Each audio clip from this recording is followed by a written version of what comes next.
A wealthy man rescued a frostbitten homeless woman stranded on the highway. He brought her into his warm car and then to his home to tend to his ailing mother.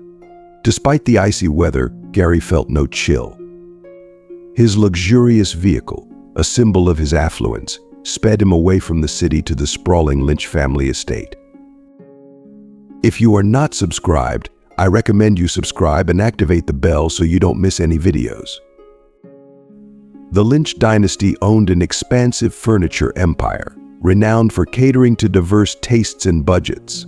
The business, established by Jerry's father Rick in the 90s, weathered economic storms under Rick's steadfast leadership.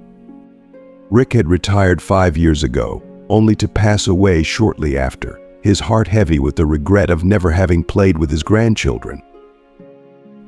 Gary's wife, Brenda, had adamantly refused to have children early in their marriage. Not Brenda had retorted, "I don't want to ruin my body. Maybe in 10 years, but for now I want to enjoy my life. Stop pressuring me about kids." This decision meant that Rick died without experiencing the joy of being a grandfather. "You would have been the most wonderful granddad," Dad Gary mused, gripping the steering wheel tightly, a pang of sorrow and resentment in his chest. Rick's memory lingered daily in Gary's mind. Truly good souls are never forgotten, even as time marches on. In an unexpected twist, Gary's mother Kathleen sided with Brenda, which often sparked heated disputes. "You two share a disdain for others," Rick would frequently remark. "Both of you look down on the employees, treating them with contempt. You're not superior just because you're married to the company's owners. You should respect those who work hard to keep this business thriving. If you're not contributing, at least don't flaunt your wealth. It's revolting." For a brief period after such reprimands, Kathleen and Brenda would restrain their condescension toward the staff. However, it wasn't long before they reverted to their old habits, demanding pampering and special treatment daily. This toxic alliance between mother-in-law and daughter-in-law grew stronger, even as their affection for their husbands waned, casting a shadow over the once harmonious Lynch family. "Dad, I want a divorce," Gary confessed to his already ailing father one evening. "I can't endure Brenda's behavior any longer. Her eyes are perpetually filled with disdain and dissatisfaction. I can't bear it. This isn't a real family when your wife vacations alone and shows no desire for children. She doesn't love me, and that's a certainty." "Follow your heart," son, Rick responded softly. "You're still young. You have the chance to change everything, to eventually find a woman who will share not only your wealth, but also your worries and dreams. But as for me, I can't do it anymore. Your mother wouldn't survive a divorce. And I've grown accustomed to her. We've faced so much together: poverty, the threat of bandits, and countless hardships. That's why I overlook some of her foolishness now. But Brenda doesn't deserve such leniency. I'm sorry, son, that I didn't dissuade you from marrying her back then. You were uncertain, and I didn't step in." "Don't blame yourself, Dad. It's my mistake, and I will rectify it myself," Gary assured him. This was the last embrace he shared with his father while he was alive. Rick passed away from a heart attack at dawn. The depth of Gary's sorrow was so profound that he barely noticed how his mother aged overnight, becoming frail and worn. After the funeral, home no longer felt like home. There was no one to share evening conversations by the fireplace with, no one to laugh at clever jokes. Now, each evening, he was met with indifferent silence and Brenda's icy stare. This transformation left Gary feeling utterly alone. The once warm and loving home had become a cold and empty shell, mirroring the void in his heart. The loss of his father, combined with the emotional distance from Brenda, created a profound loneliness that enveloped him. Every corner of the house echoed with memories of happier times, now overshadowed by a bleak reality. The absence of laughter and genuine connection weighed heavily on him, and the future seemed uncertain and desolate. "Let's get a divorce," Gary said to Brenda one evening, his voice steady but his heart heavy. "As you wish," Brenda replied with a pout, her tone dripping with sarcasm. but it'll cost you a pretty penny." "I'll pay any amount just to never see you again," he retorted. "The lawyer will be here with the papers tomorrow. I suggest you sign them." Brenda said nothing more but hurried off to complain to Kathleen. Gary regretted not taking this step sooner when his father was still alive and could have offered his support. Now, he braced himself for the storm that was sure to come from his enraged mother. "What do you think you're doing?" Kathleen screamed at her son. "Brenda is such a good girl, and you're throwing her out of the house." "I'm not throwing her out," Gary replied calmly. "I'm simply divorcing her. Besides, she has a comfortable apartment in the city center and a substantial bank account filled with the money I've given her." "Poor thing indeed," Brenda muttered, hiding behind her mother-in-law and casting a disdainful look at Gary. She whispered something into Kathleen's ear, causing her to furrow her brows and glare at her son with a mixture of sarcasm and anger. "Do you have a mistress? Admit it. Who is this fallen woman?" Kathleen demanded. "I have no mistress," Gary exclaimed in frustration. "I just don't want to spend my life in a loveless marriage like you and Dad." What Kathleen's eyes widened in shock, her disbelief palpable. Gary took a deep breath, feeling the weight of years of resentment and sadness finally lifting. "I've seen how you and Dad lived, tolerating each other's faults but never truly happy. I want more than that. I deserve more than that. And Brenda deserves someone who can genuinely love her." Kathleen's expression softened slightly, though the anger remained. "You think you know what's best for everyone, don't you?" "I know what's best for me," Gary responded. "And right now that's starting over and finding a life that brings me peace and happiness." As he walked away, Gary felt a mix of relief and uncertainty.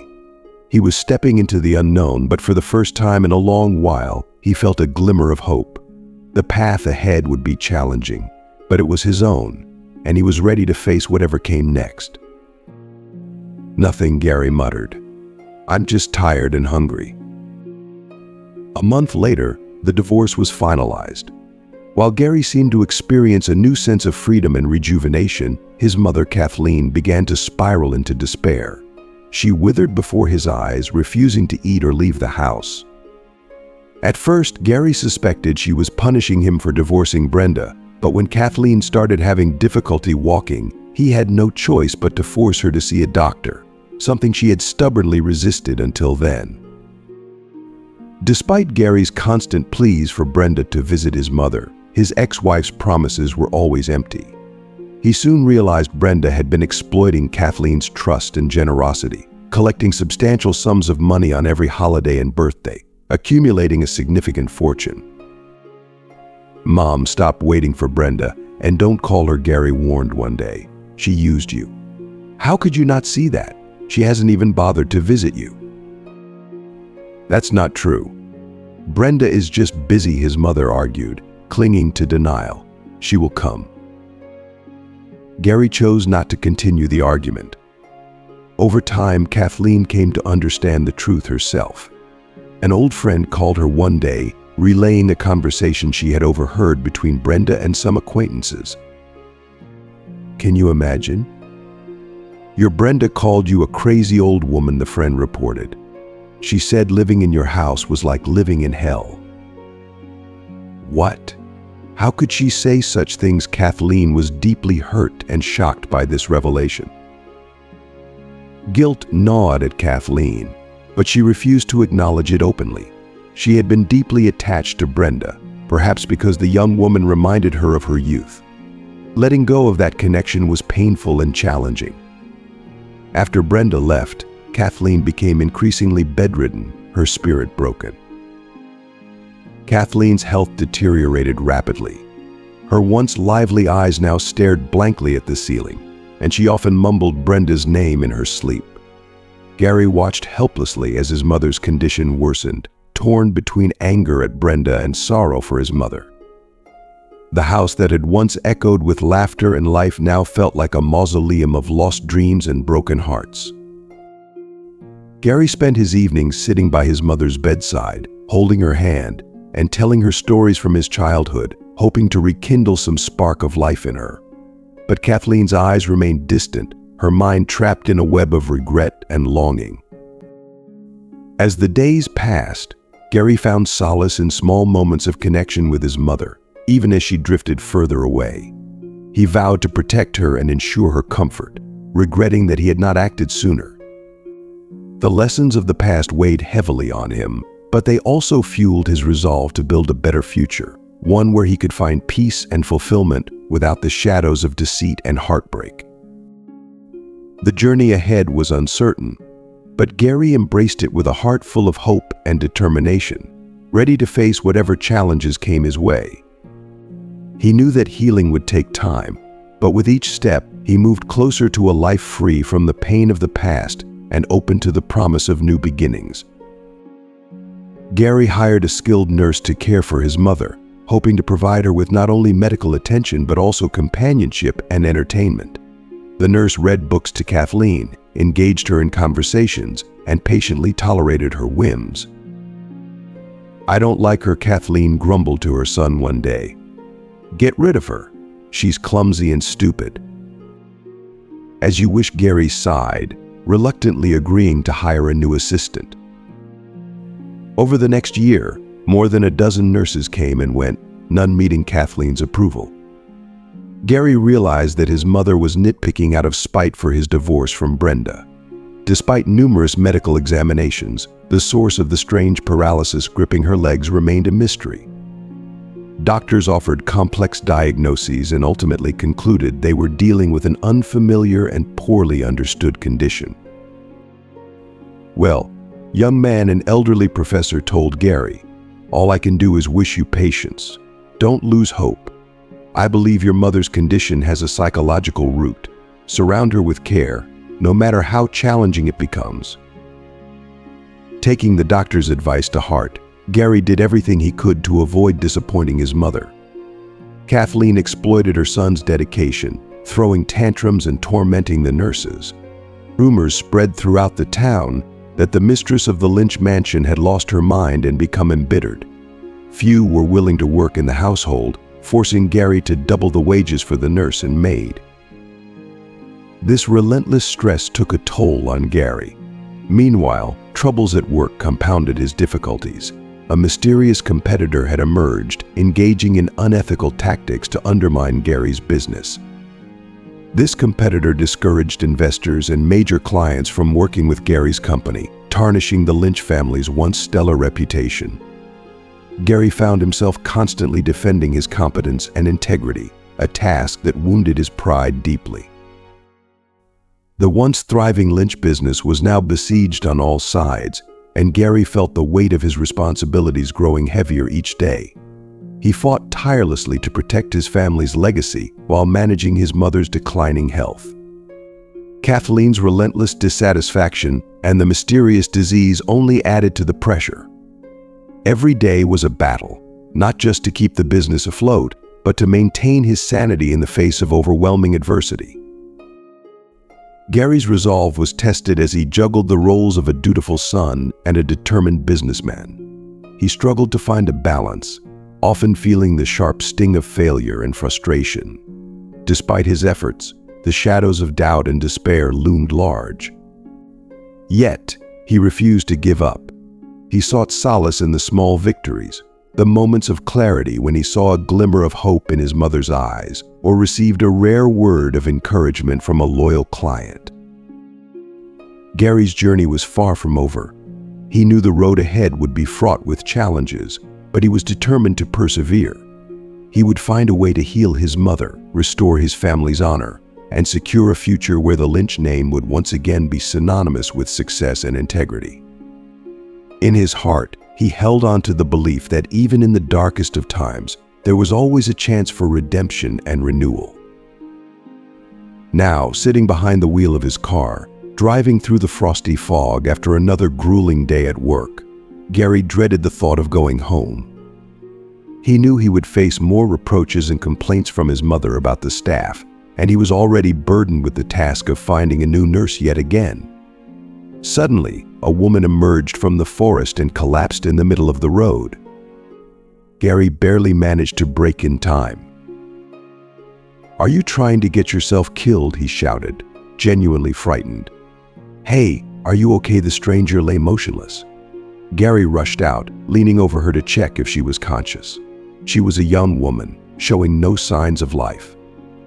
He shook her vigorously, trying to rouse her. It was clear she was severely frozen. Her hands were stiff, her eyelashes and hair dusted white with frost. "Don't sleep. Stay awake," Gary yelled desperately. Finally, her eyes fluttered open.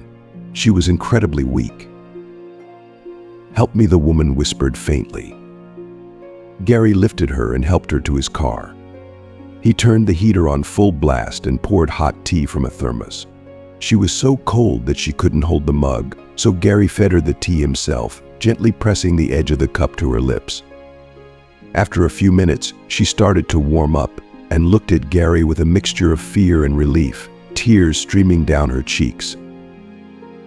"Thank you for saving me," she said, her voice trembling. "I thought I'd never get out of that forest." "How did you end up here?" Gary asked, astonished. "Who walks alone in a freezing forest at night? I nearly had a heart attack when I saw you." "I'm sorry," she murmured. "I'm terrified myself." "But why were you alone in the forest?" he pressed. "And what's your name? Where are you from?" "I got off the bus at the wrong stop. My name is Hilda Terry. I don't have a home anymore, so I guess I'm from nowhere." Gary was silent for a moment, contemplating her words. "I see. I'm Gary. It looks like the wandering life isn't for you. If you want, you can stay with me. I need a nurse for my mother. But I warn you, she has a very strong character. Not everyone can tolerate her. So what do you say?" Hilda looked at him, her eyes filled with uncertainty and gratitude.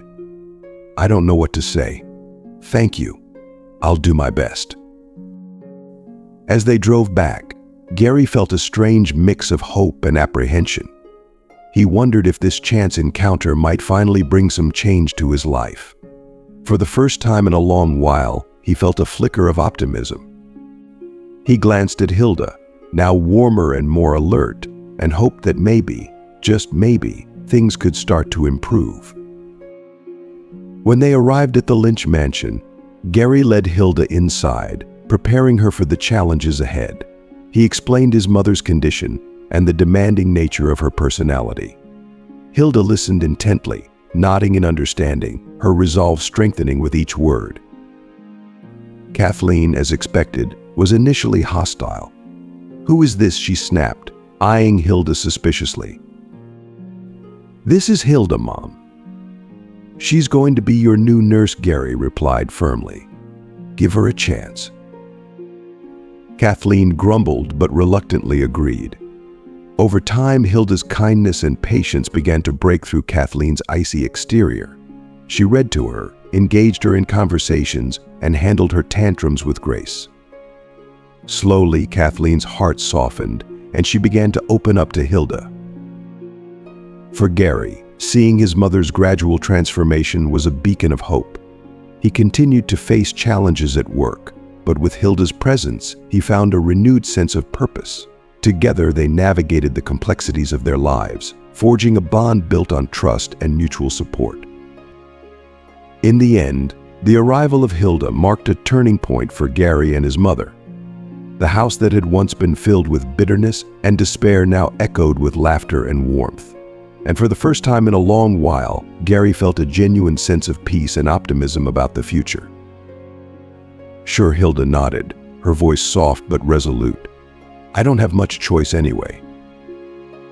As they approached the mansion, Hilda was struck by its sheer size and beauty. "It's like a castle," she exclaimed, her eyes wide with wonder. Gary smiled, appreciating her genuine surprise and the lively expression on her face. It was refreshing to see someone who admired without a trace of envy or greed, so different from Brenda. When the servants graciously took her outerwear, Hilda looked even more astonished. She stood there like a shy, delicate Cinderella, mesmerized by the grand crystal chandelier and the exquisite paintings adorning the walls. "Hilda, let's grab a bite to eat. You must be starving." "And so am I," Gary said, leading her to the dining room. Upon seeing the elegantly set table and the array of mouth-watering dishes, Hilda gasped in surprise. "You call this a bite to eat? It's a feast." "Eat. Don't be shy," Gary encouraged with a smile. For some reason, his spirits lifted and life seemed to shine with new colors. He took a moment to look at his guest. Hilda was a slim blonde with delicate features and large blue eyes framed by thick lashes, giving her a Bambi-like appearance. Her fragile look seemed to cry out for protection and assistance. Although her clothes were old, they were clean. Gary noticed that despite her obvious hunger, Hilda ate slowly and carefully, handling the fork and knife with an elegance that spoke of refinement. "I wonder how such a lovely creature could end up in such a predicament. Maybe you need help? Just let me know," he asked gently. "No," Hilda replied, meeting his gaze directly.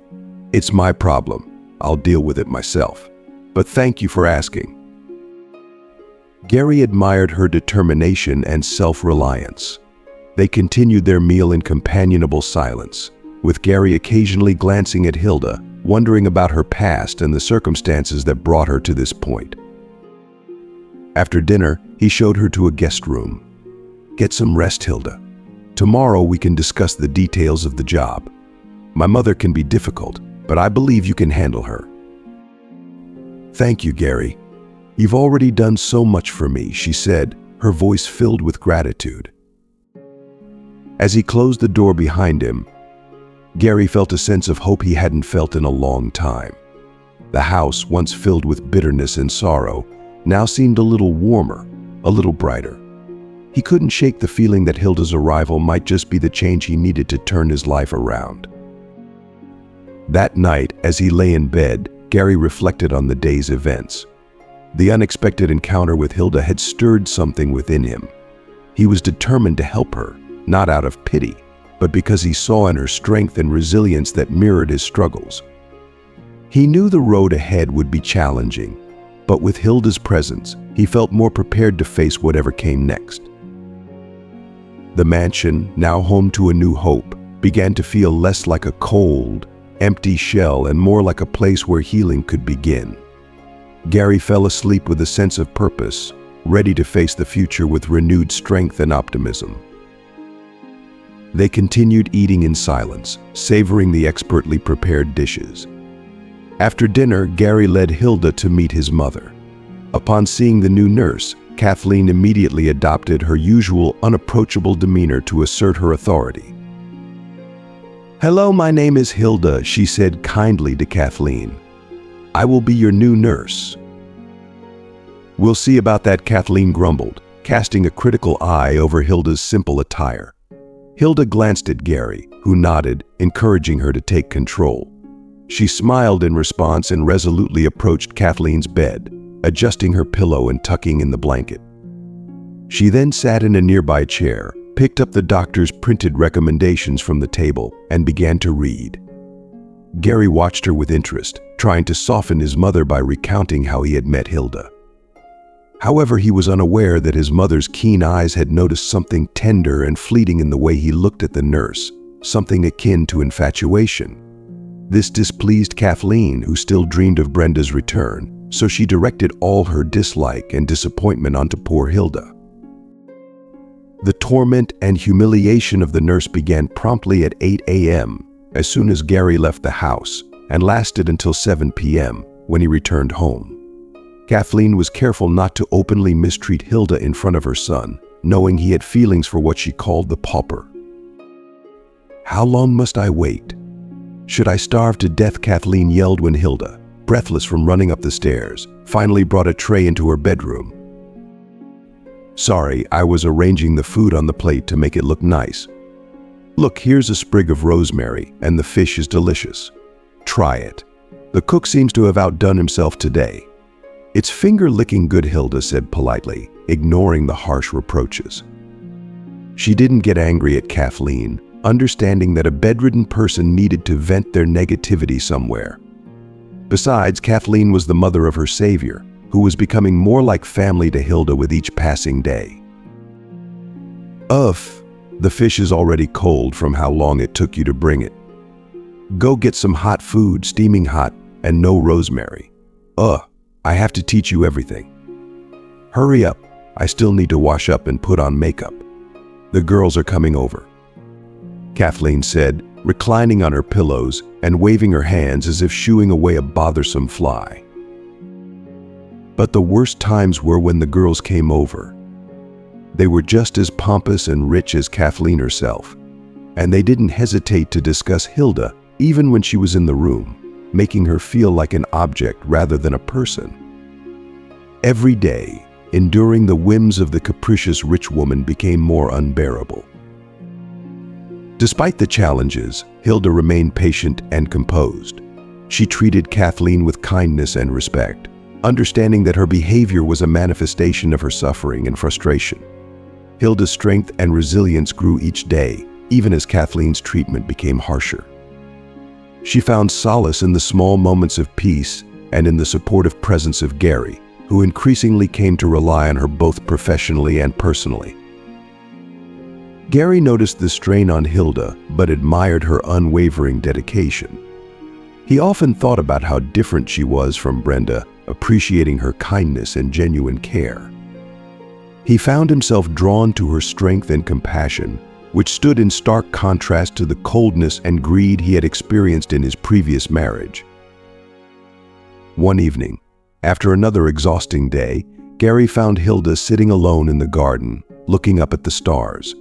He sat beside her, feeling the weight of the day lift slightly in her calming presence. "Thank you for everything you do, Hilda," he said softly. "I know it's not easy." She turned to him, her blue eyes reflecting the starlight. "It's not easy, but it's worth it," she replied. "Your mother needs care, even if she doesn't show appreciation, and I'm grateful to be here, to have a place to belong." Gary felt a surge of emotion and reached out to take her hand. "You do belong here, Hilda. More than anyone else, you've brought a light back into this house." As they sat together in the peaceful garden, Gary realized that Hilda's arrival had been a blessing in disguise. Despite the challenges, he felt a renewed sense of hope and purpose. He vowed to support Hilda as she had supported his family, and he looked forward to the future with a heart full of gratitude and optimism. "Look at her nails, no sign of a manicure," the girls whispered as they watched Hilda tidy up the room. "And that hairstyle, it looks so shabby. She looks like a vagabond. It's a pity to kick her out. She would be lost on the streets. You are such a kind soul, Kathleen, to tolerate such a scarecrow near you." Hilda tried to ignore their cruel comments, though she desperately wanted to throw their words back in their faces and storm out, slamming the door behind her. One day, when Gary returned from work, he was met with an unsettling silence. The house was eerily quiet. No one was humming a tune, and there was no loud grumbling from his mother. This silence made him uneasy. "Hilda," he called out, his voice echoing in the stillness. "Hilda, come here," but no one came rushing out of the kitchen with shining eyes to ask how his day had been. Gary climbed the stairs to his mother's room. "Mom, where's Hilda? Did you send her to the store?" Kathleen met him with a cold stare. "Your little beauty has run away, walked off into the sunset, and that's the last we saw of her. You should check the valuables. What if she robbed us?" "Mom, what are you saying? She's not a thief. Did you offend her? Confess," Gary demanded sternly.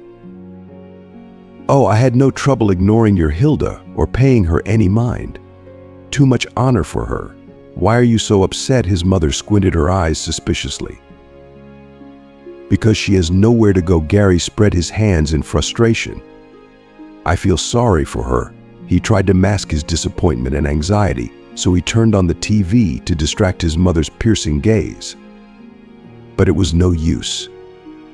The news was on, and suddenly, a close-up photo of Hilda appeared on the screen. Both Gary and Kathleen froze, listening intently to the report. We are at the office of Meridian Company, where Hilda Terry worked as a cleaner. She allegedly stole a large sum of money from the company's safe and disappeared, the news correspondent reported. Her current whereabouts are unknown. If anyone has information about Hilda Terry, please contact the police. Her 5-year-old son is currently in a shelter, taken away from her when she lost her home. The boy misses his mother and believes she will come for him. Surveillance has been set up around the shelter. Gary's heart sank as he watched the broadcast. He couldn't reconcile the caring, gentle woman he had come to know with the image of a thief presented on the screen. He turned to his mother, who was smirking triumphantly. "See? I told you she was no good," Kathleen said smugly. "Mom, you don't know anything about her." "There must be some mistake," Gary replied, his voice shaking with a mix of anger and despair. He grabbed his coat and keys, determination burning in his eyes. "Where are you going?" Kathleen called after him. "To find Hilda," Gary answered firmly. "I have to know the truth." As he drove through the foggy streets, Gary's mind raced with thoughts of Hilda. He remembered her kindness, her resilience, and the way she had brought warmth back into his life. He couldn't believe she was capable of such a crime. He was determined to find her and get to the bottom of this mystery. Hours later, after searching various places Hilda might have gone, Gary found her huddled in a small park, looking lost and desperate. She looked up as he approached, her eyes filled with tears. "Gary, I didn't do it," she whispered, her voice trembling. "I swear, I didn't steal anything. I don't know why they are saying these things." "I believe you," Gary said, his voice gentle but resolute. "We'll figure this out together. But first, let's get you somewhere safe." Hilda nodded, her relief palpable. As they walked back to the car, Gary couldn't help but feel a renewed sense of purpose. He was determined to clear Hilda's name and help her reunite with her son. Whatever challenges lay ahead, he knew they would face them together. Returning to the mansion, Gary prepared to confront his mother about her treatment of Hilda and the baseless accusations she had entertained. He knew it wouldn't be easy, but for the first time in a long while, he felt a glimmer of hope that things could change. He was ready to fight for what was right and for the people he cared about, no matter the cost. "Well, look at that," Kathleen exclaimed, sitting up in bed from the intensity of her emotions. "What do you say now? Not a thief, you're Hilda, huh? Do you see now who you brought into the house? How many times do I have to tell you not to pick up street trash? You always brought home puppies or kittens. And I had to find homes for them with friends. Do you know what my friends called me back then? The cat nanny, that's what. Even so, I can't believe she's guilty. She couldn't have stolen or deceived anyone. Maybe she's a victim herself. I need to do something," Gary responded, his voice firm with resolve. "Think about it, son.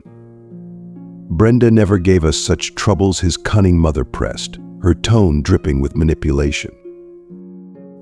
Gary didn't reply, just waved his hand dismissively. The next day, he went to the shelter to visit Hilda's son, hoping he might meet her somewhere nearby.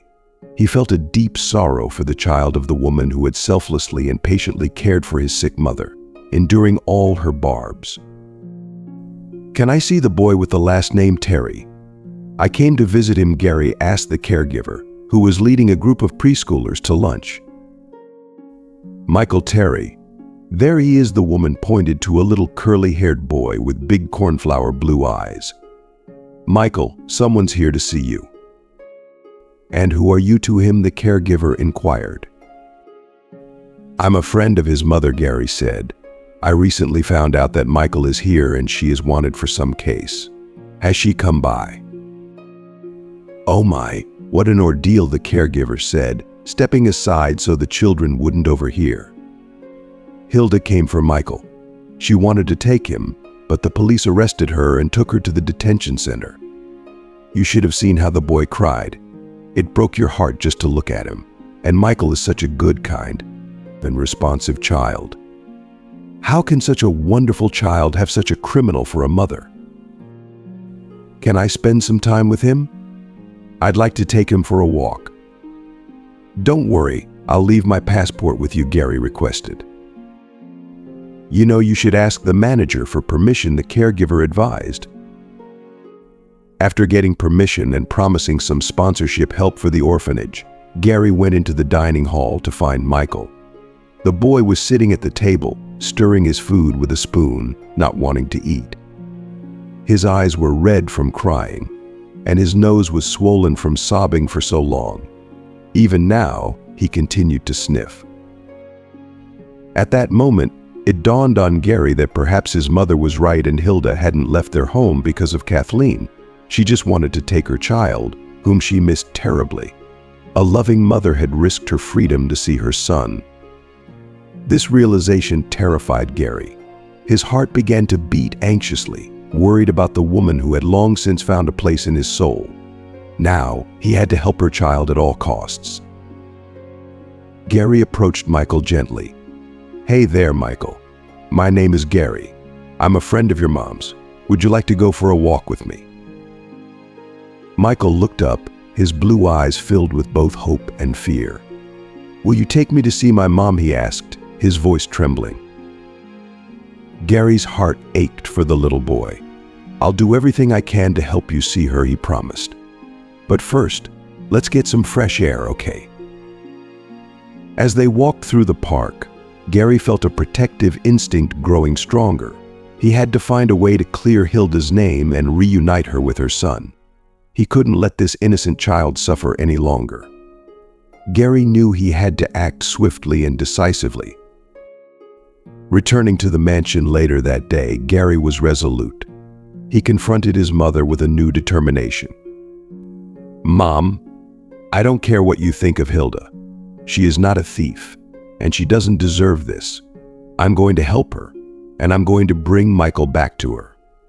You can either support me or stay out of my way. Kathleen's eyes widened with shock. You're making a big mistake, Gary.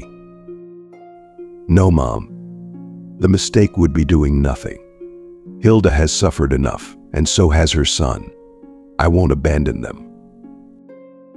With that, Gary began his mission to clear Hilda's name.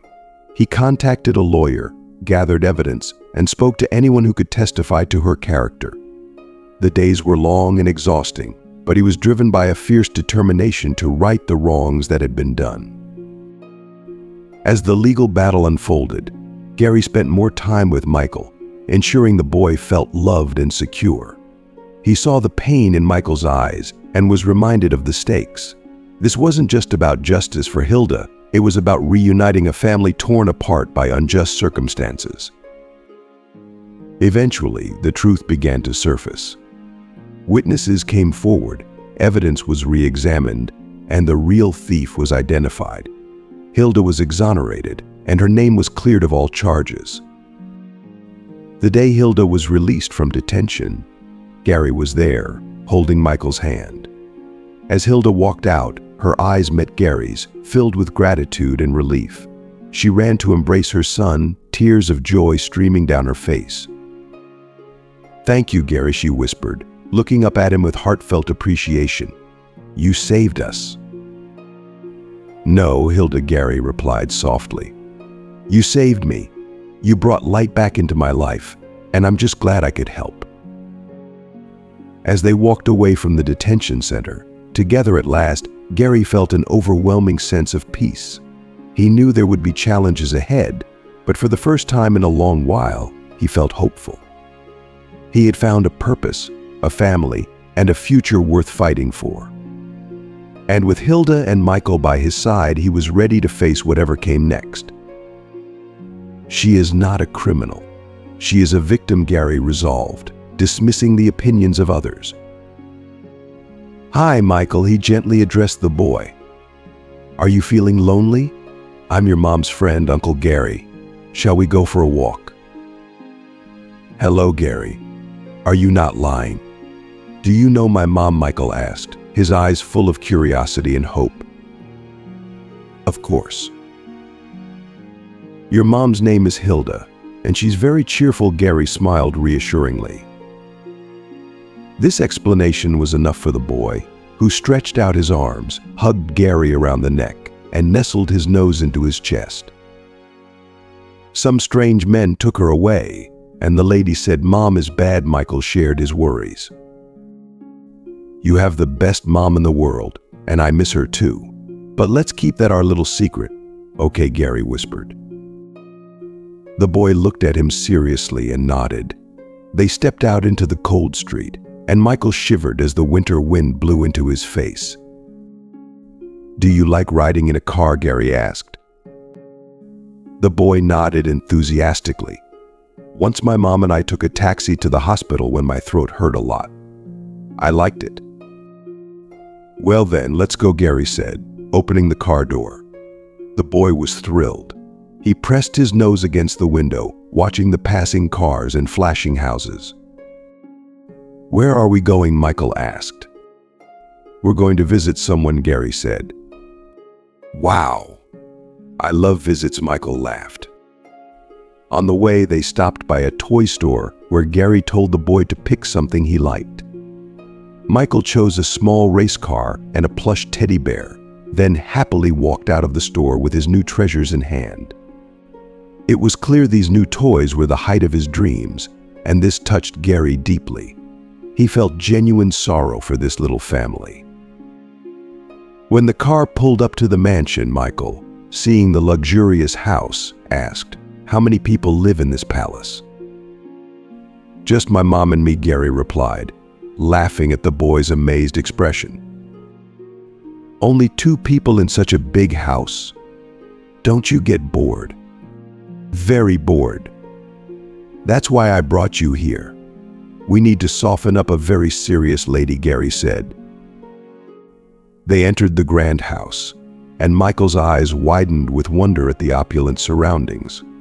Gary led him to the living room, where Kathleen was reclining on a sofa, her expression immediately turning suspicious upon seeing the child. "Who is this?" she demanded. "This is Michael, Hilda's son," Gary said calmly. "He's going to stay with us for a while." Kathleen's eyes narrowed. "And why would we do that?"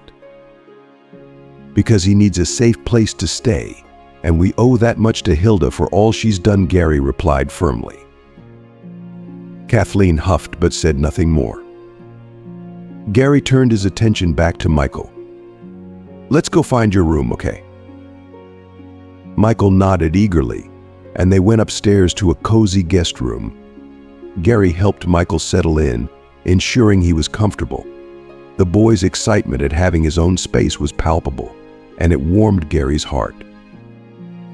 Later that evening, as they sat by the fireplace, Gary read a story to Michael, who listened intently, his eyes shining with happiness.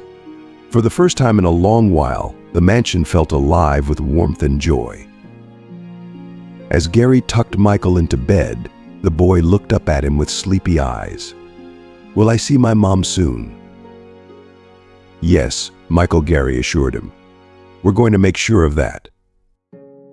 Leaving the room, Gary felt a renewed sense of purpose. He was determined to help Hilda and reunite her with her son. Despite the obstacles, he felt hopeful for the future, knowing that he was doing the right thing. Over the next few days, Gary worked tirelessly to clear Hilda's name. He met with lawyers, gathered evidence, and spoke to anyone who could support her case. Kathleen remained skeptical and resistant, but Gary's determination was unshakable. Finally, the day came when Hilda was released. Gary brought Michael to the detention center, and as Hilda emerged, she ran to embrace her son, tears of joy streaming down her face. "Thank you, Gary," she said, looking up at him with heartfelt gratitude. "You saved us." "No, Hilda," Gary replied softly. "You saved me. You brought light back into my life, and I'm just glad I could help." As they walked away from the detention center, together at last, Gary felt an overwhelming sense of peace. He knew there would be challenges ahead, but for the first time in a long while, he felt hopeful. He had found a purpose, a family, and a future worth fighting for. With Hilda and Michael by his side, he was ready to face whatever came next. "Is she hard?" Michael asked in surprise. "How are we going to do that?" "We'll see. Just don't tell her about our plan." "Okay," Gary replied with a conspiratorial wink. "But you talk funny." Gary, Michael concluded with a giggle. "Let's go meet the hard lady." Gary couldn't hold back his laughter. It had been a long time since he had laughed so heartily, probably not since he married Brenda. Kathleen looked radiant and satisfied, likely because the Hilda she disliked had turned out to be a criminal, and she thought her son would finally turn away from her. But Gary disrupted her plans when he walked into his mother's room holding a child's hand. "Hello, lady. What's your name?" Michael asked innocently, watching with interest as the elderly woman froze and looked at Gary in confusion. "Who is this?" she asked instead of answering. "It seems you were asked a question, Mom." "It's impolite not to answer," Gary smiled. "I'll explain everything later." "My name is Kathleen," she said firmly, "and I am the mistress here, so I don't like mess and noise, and also—" But before she could finish, a small warm hand was placed on her forehead, and the verdict came. "All right, Kathleen, you have a temperature. Lie still. We'll take care of you," Michael pronounced seriously. "You need plenty of rest and to drink cough syrup. Is that why you've been lying in bed for so long?" Kathleen was taken aback, looking bewilderedly at her son, but now her expression showed not anger but surprise. Suddenly she smiled, which confused Gary. "No, Michael, I can't walk." "Your legs hurt, right?" the little boy asked sympathetically. "Well then, we need to treat them and give massages." Michael turned to Gary and asked sternly, "Are you massaging Kathleen?" "My mom used to do it for me, and really Kathleen isn't firm at all. She's very soft, see?" And Michael casually touched Kathleen's cheeks. To his mother's questioning look, Gary only replied, "Mom, I'll explain everything later." Surprisingly, Kathleen took a liking to the little boy, perhaps because he reminded her of her son, once such an open and kind child. Michael and Gary's mother began to converse, as if they had known each other for a long time. This greatly surprised Gary, who felt like an outsider in the room. However, this didn't upset him. On the contrary, he noticed that his mother's hardened heart was starting to soften. When it was time to leave, Kathleen invited Michael to stay longer next time. The boy was glad and promised to bring her a surprise. On the way back, Michael was silent. He didn't want to go back to the orphanage. Gary, of course, understood this. As they drove, Gary glanced at the boy and said, "Michael, how would you like to stay with me for a while? I can talk to the people at the shelter and see if they'll let you stay until your mom gets back."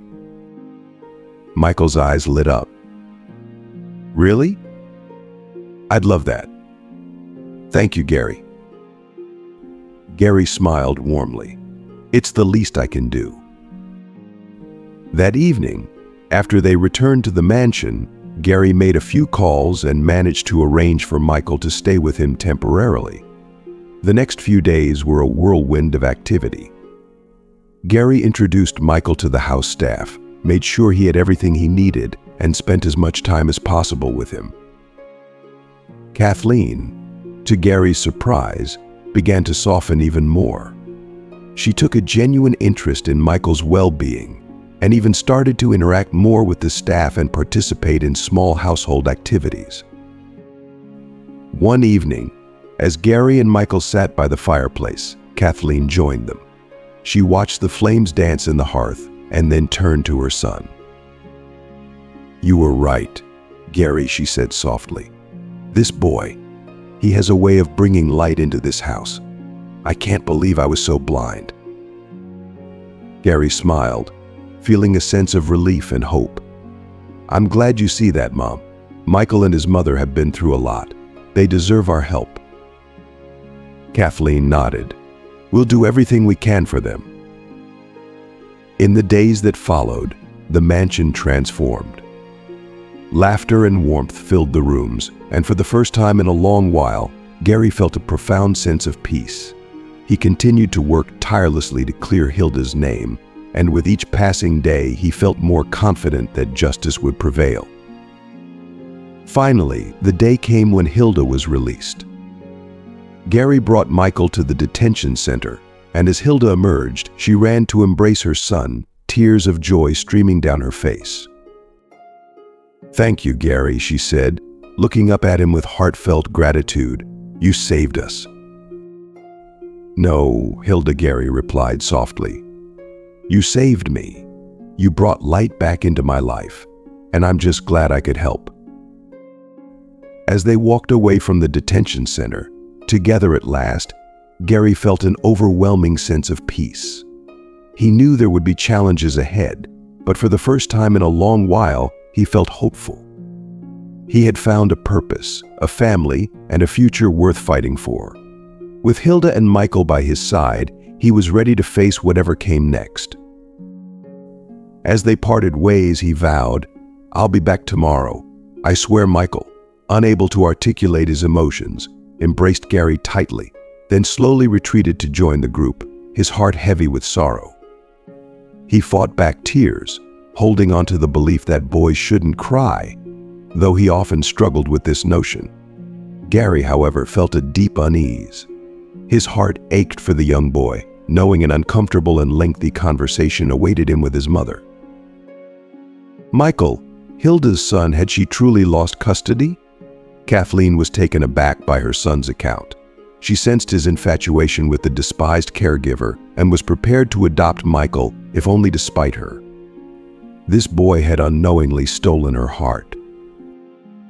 The cunning woman saw an opportunity to strike two blows with one action: exact revenge on the caregiver who dared to captivate Gary and finally gain the long-desired grandson.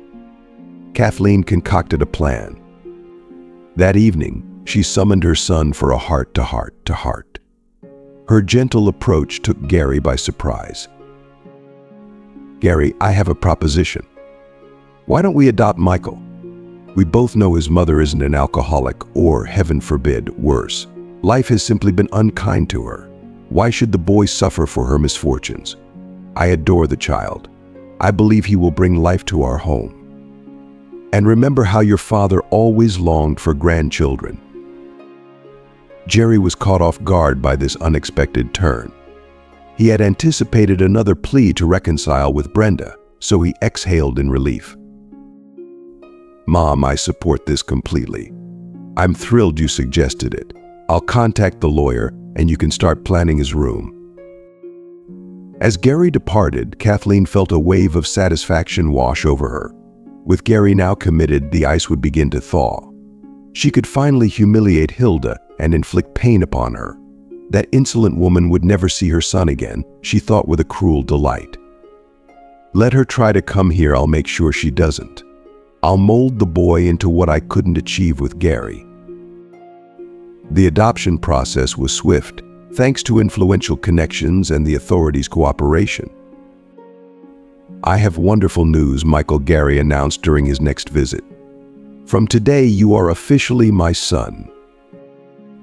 Really? Michael's eyes widened in disbelief. He stopped playing and fell silent. "What about my mom? What will she say?" "She'll be happy when she returns from her long business trip and starts living with us," Gary assured him. "I want to be your son," Michael whispered. "And will Kathleen be my grandmother?" "Yes, she eagerly wants a grandson like you," Gary responded with a smile. For a month now, Michael had settled into the Lynch household, proudly carrying his new surname. "Granny, when will Mom return from her business trip?" he asked Kathleen one day. "Dad said we have to wait a long time. But how long?" "She's not on any business trip," Kathleen retorted, her voice sharp. "She's in prison. She's there because she stole money from her job. That's why they sent you to the shelter. Your mother is bad, worthless." "You're lying. You're the bad one," cried little Michael, tears streaming down his face. With loud sobs, he bolted from the room. Kathleen, stunned by his reaction, slumped onto the bed, feeling the sting of his words. From downstairs, the sounds of a child's sobs and a man's comforting voice floated up. Gary had just returned from work. "Dad," Michael wailed in distress. "Grandma said Mom steals money, and I won't see her for a long time. But she's good, she's kind." "Of course she's good," Gary said, kneeling to embrace his son tightly. "Don't cry, everything will be all right. Tomorrow I'll go visit Mom, and I'll tell her how well behaved you've been. I'll prove they were wrong, that she was punished unfairly." "Please help her," Michael whispered through his tears. "Why don't we go play?" Gary suggested, trying to lift his son's spirits. "I thought about you all day at work. I wanted to play with you." "Hooray," Michael cheered, his sorrow momentarily forgotten. "Let's race with toy cars. Let's go to my room." Gary mustered a smile, but his heart was weighed down with sadness. He was deeply in love with Hilda, and the thought of her in prison pained him immensely. He and Michael did not visit Kathleen that evening or the next day. Kathleen remained alone in her room, simmering with anger, cursing the day Hilda Terry had entered their lives. Despite her fury, Kathleen was troubled by one thing: her beloved grandson had not come to see her in 2 days. She missed him terribly and couldn't deny that a part of Hilda had indeed nestled into her once cold heart. "Hilda Terry, time to go out," a guard shouted. "No belongings." Hilda, her nerves frayed, stepped out of her cell and followed the escort to the visitor's room. Her heart skipped a beat when she saw Gary sitting at the table. "Gary, it's wonderful that you came," she said, her voice trembling. "Hi, Hilda," he replied softly. "I've brought some of your things and a few treats. Let me know if you need anything else. Also, I've arranged for a television to be installed in your cell tonight. By the way, I know about Michael and I've adopted him. He's with me now." "What? How?" From where Hilda's face turned ashen. "My son Michael is happy. He calls me Dad now. But don't worry. When you get out of here, I'll help you regain custody. But you have to tell me the whole truth. How did all this happen?" Hilda gazed at Gary, her mind reeling from the revelation. "Thank you. I'm relieved that Michael is with someone I trust." Hilda paused, locking eyes with Gary. "But about me, you know I'm not indifferent to you. That money, I didn't steal it. I was framed. I believe they hired me specifically to pin a major theft on me. The woman in the cell explained it to me. I think it was the chief accountant, Virginia Mills, and the HR manager, Mark Wade. They're lovers, and I was just a cleaner. No one believed me. They asked me to clean the safe and leave the keys on Virginia's desk. So I did. My fingerprints were on both the safe and the keys. That was enough for the police. Then the company demanded I return the stolen money, and they took my apartment as payment. Debt collectors pursued me relentlessly. They terrified Michael, so I hid him with a friend and ran away. When they reported me to the police, I took a long-distance bus, but the debt collectors seemed to track me down. I asked the driver to slow down at a turn and let me off near the forest, but I got lost. Eventually, I found the road where you found me. Why didn't you tell me everything right away?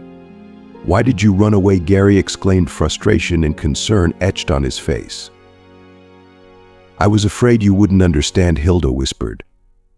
"That day, my friend called and said Michael had been taken to the shelter. I lost my mind with grief and rushed after him. In the end, I was arrested in front of my son. His scream still haunts me."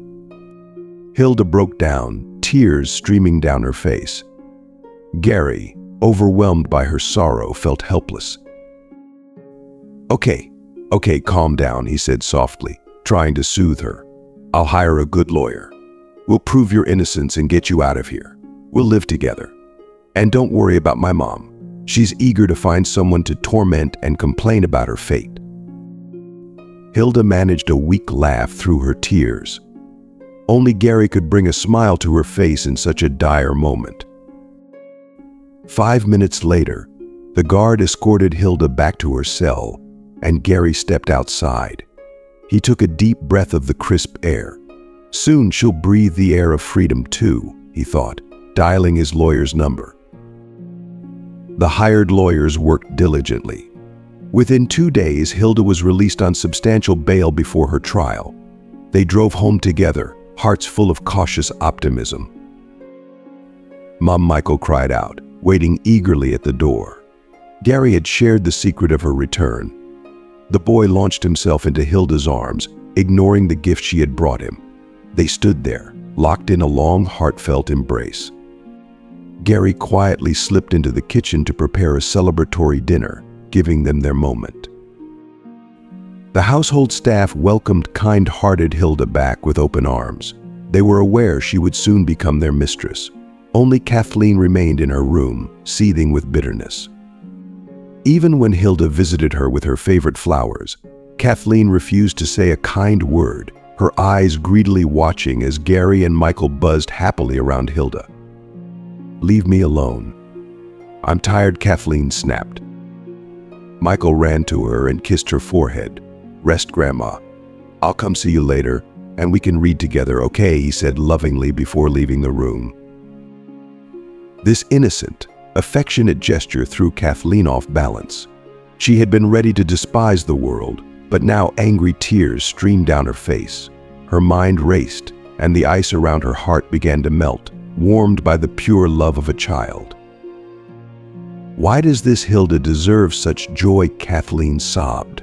"She stole my grandson, my blood. What did I do to deserve this?" The next day, Gary showed Hilda around his office.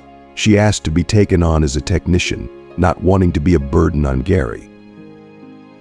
"We don't have any janitor vacancies right now, but there's a sales manager position open.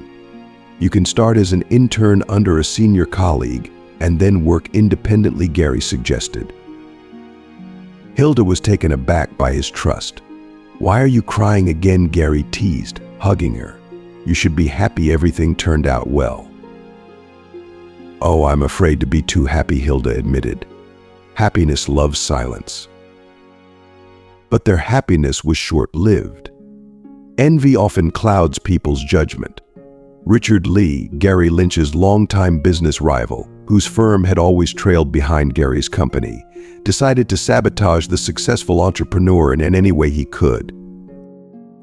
One evening, as the family sat down to dinner, the phone rang. Gary answered, and his face darkened. "What is it?" Hilda asked, concerned. "It's Richard," Gary said, his voice strained. "He's challenging us. He's spreading rumors that our company is involved in illegal activities. We have to fight back." "How can he do this?" "We've done nothing wrong," Hilda exclaimed, her fear resurfacing. Gary took her hands in his. "We'll get through this, just like we did before. Together." That night, Hilda lay awake, thoughts swirling. She had just found a sliver of happiness, and now it seemed to be slipping away. She turned to Gary, who was already awake, staring at the ceiling. "We can't let him win," she whispered. Gary nodded. "We won't. Tomorrow we'll meet with the lawyers and figure out our next steps." As they drifted into an uneasy sleep, Hilda felt a small hand grasp hers. Michael had crawled into bed with them, seeking comfort. "Mom, Dad, it will be okay," he murmured, half asleep. In that moment, Hilda realized that no matter what challenges lay ahead, they would face them together as a family. And for now, that was enough. One day, Richard Lee ambushed Hilda as she was leaving the office, rudely thrusting a bouquet into her hands. The most beautiful bouquet for the most beautiful lady. "Who are you?" Hilda recoiled from the stranger. "Me, Richard Lee, a longtime acquaintance and business associate of your fiancé, Ari. Why are you alone today?" "Thank you for the bouquet," Hilda replied awkwardly. "But Gary is not my fiancé. He's gone for 2 days inspecting his enterprises. In that case, perhaps we can have lunch together, Richard suggested. Seeing Hilda's confusion, he added, "It's settled. Let's go. I know a great Italian restaurant." Before Hilda could gather her thoughts, she found herself seated across from the assertive Richard at a table. She felt uncomfortable, and he knew it, relishing his cunning. Lunch dragged on for Hilda. She gave short answers to Richard's intricate questions but had no appetite. When the luxurious car stopped at the office entrance, Hilda stepped out with the flowers. The employees noticed but refrained from commenting, citing coincidence. However, by evening, thanks to Richard's efforts, a single call to his longtime acquaintance Carol Kennan, Lynch's new secretary, started spreading dirty rumors through the company. They even reached Gary himself. Carol informed Gary, who returned from his business trip and immediately drove to the office. "What's wrong?" Hilda asked. "It's fine there," Gary grumbled. "It seems something's not right with you. Why are colleagues complaining?" Hilda was surprised. "Yeah, they say you're only with me for the money, but actually you're running after my enemy, Richard Lee. They didn't even tell me about your date with him." "I haven't had time to tell you anything. You just arrived today. And what kind of news is that? He means nothing to me. He ambushed me at the office, said he's your longtime friend." Hilda defended herself, but suddenly saw Gary's stern expression. He didn't want to look at her, and that hurt deeply. They continued to have dinner in silence. Although Gary was eating, Hilda couldn't swallow a bite. She didn't want to argue. If someone doesn't believe you, what can you do? When Gary woke up, he found Hilda packing her bags, with Michael watching her perplexedly. "What are you doing?" Gary asked. "We're leaving," Hilda said. "I don't want to live in a house where I'm not believed and where they think I'm someone I'm not. And I'm not going to prove anything." "But I thought you lied to me, and I can't stand that," Gary exclaimed. "My mom never lies," Michael suddenly spoke up. "But your mom is a liar." "Why, Michael? What are you saying?" Gary was astonished. "Grandma can walk," the boy said. "I saw her once go to the mirror and change into beautiful green earrings. She asked me not to tell anyone. It was our secret. We played like that." Gary and Hilda froze, struck by this news. Hilda looked at him reproachfully and said, "First, sort out your family issues before judging others. For now, don't come after us." "I'll miss you, Dad," Michael whispered, hugging Gary tightly. "Goodbye." Gary realized he had made a grave mistake, but he didn't want to anger Hilda further, so he let her leave without making a scene. Alone in the middle of the room, he grappled with how he had fallen for his longtime enemy's vile trap. And his mother, how could she deceive and torment him for so many years? "Mom, let's talk," Gary said sternly, entering her room. "Come down to the dining room." "Are you here to mock a sick person?" she asked, her voice dripping with sarcasm. "And did that woman leave Michael? I hope you didn't give him away. He's my grandson." "Enough lies already," Gary exclaimed. "Come down. I know everything about you." Kathleen paled, fear flickering in her eyes. Reluctantly, she complied with her son's demand. When she entered the dining room, she found Gary sitting at the table with 2 glasses and a bottle of wine. "Your favorite, Mom."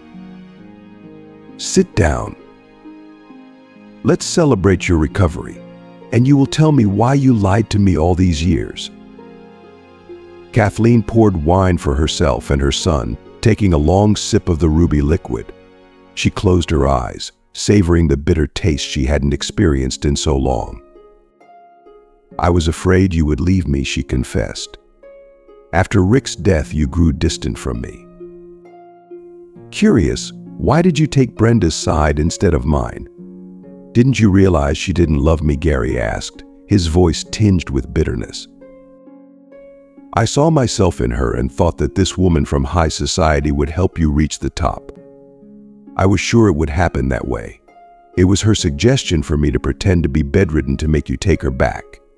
And I don't like Hilda. She's not worthy of you and Michael. Well, there. I've said it all. I'll go to my room. It's good that everything's cleared up. I'm tired of lying in bed, Kathleen said, leaving Gary with a trembling glass in his hand. Even his mother had betrayed him. What was the world coming to?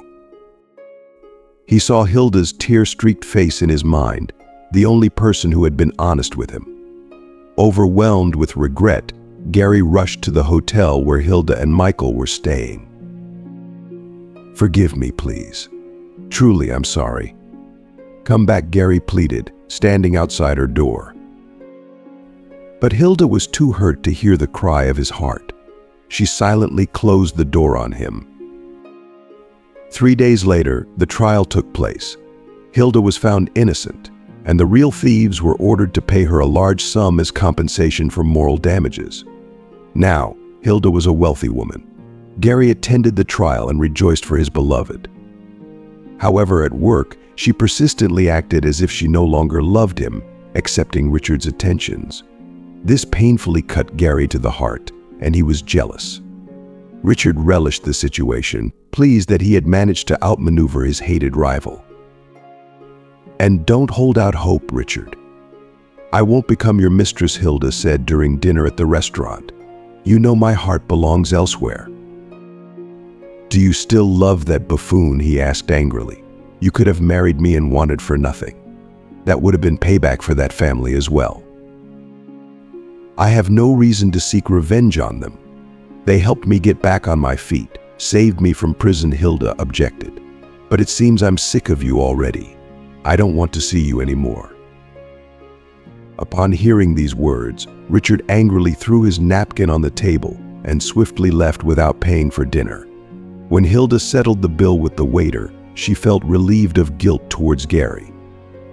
But suddenly, a suffocating lump rose in her throat. Hilda barely made it to the ladies' room. Why do I feel nauseous? Did I eat something bad, she thought. Oh, as if food poisoning is what I needed.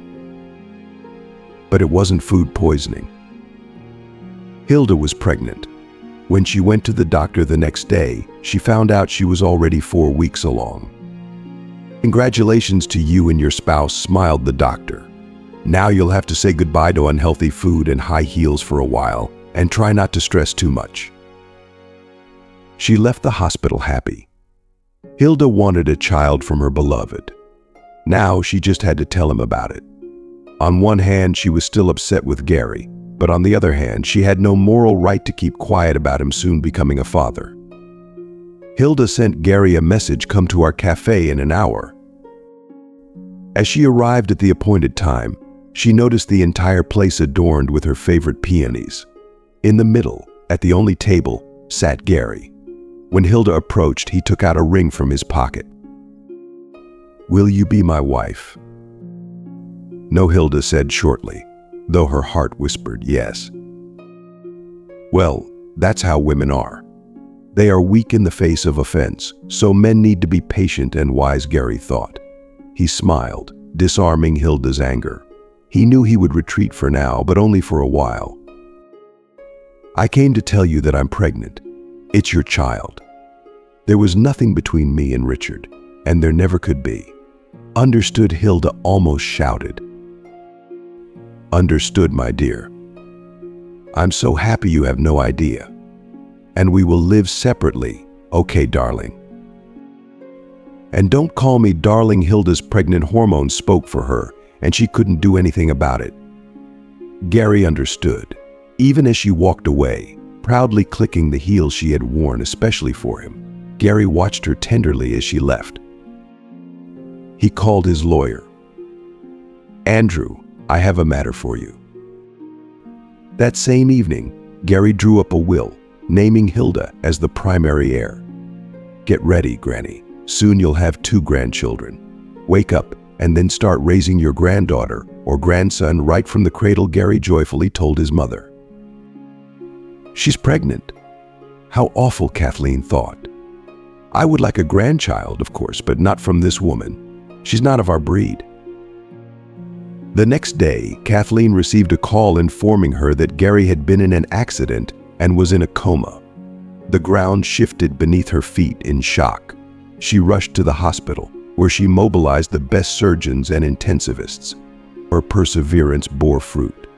Her son's condition stabilized, but that wasn't the end for his mother. She visited her son's lawyer and demanded that Hilda be removed from the will. "No, I can't do that," Andrew Clark resisted. "That would be a fraud. How could I? My son is in a coma now. I'm in charge," the ruthless woman insisted. "I'll come back tomorrow for your positive answer. And if you refuse, I'll go to the proper authorities. I have connections." Hilda learned of the tragedy only days later while at work. She dropped everything and rushed to the clinic. Bursting into the room, she sat beside the bed and burst into tears. "Please leave the room. Only family members are allowed here," said the nurse, calling for security. They took her by the arms and tried to escort her out, but she resisted. "Let me go. I'm his fiancée," she cried out desperately. "Release her." Suddenly a weak voice was heard. "Doctor, the patient has awakened." The nurse ran for the doctor. Hilda rushed to Gary's bedside and began kissing his hand, tears of remorse streaming down her face. "So will you marry me now?" he asked, grimacing in pain. "I will.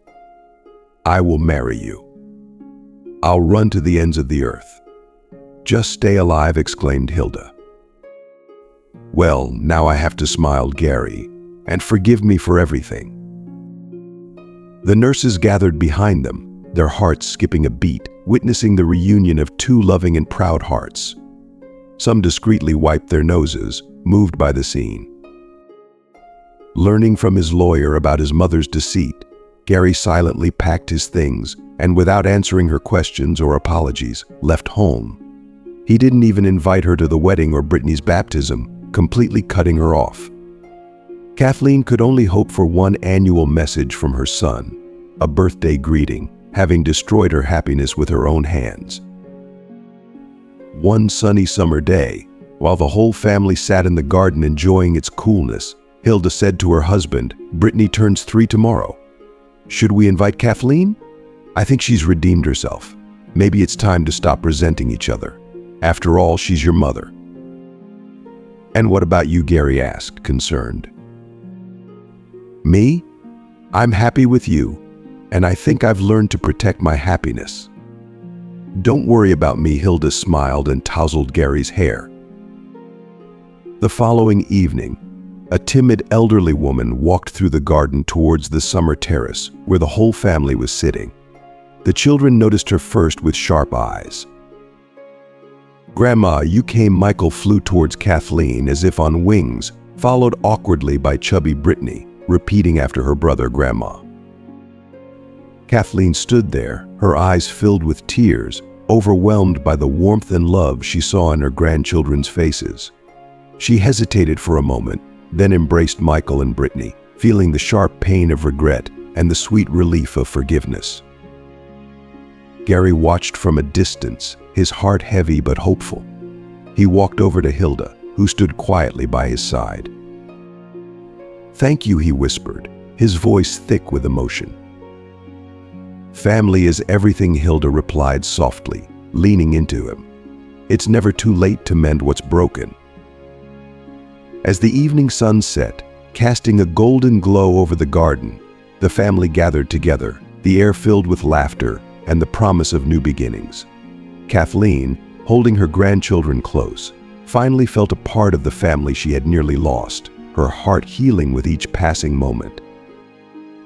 The woman knelt before the children and hugged them tightly, her sobs mingling with her relief and regret over all she had missed due to her foolishness and pride. "Well, now the whole family is together," said Hilda, embracing her husband warmly.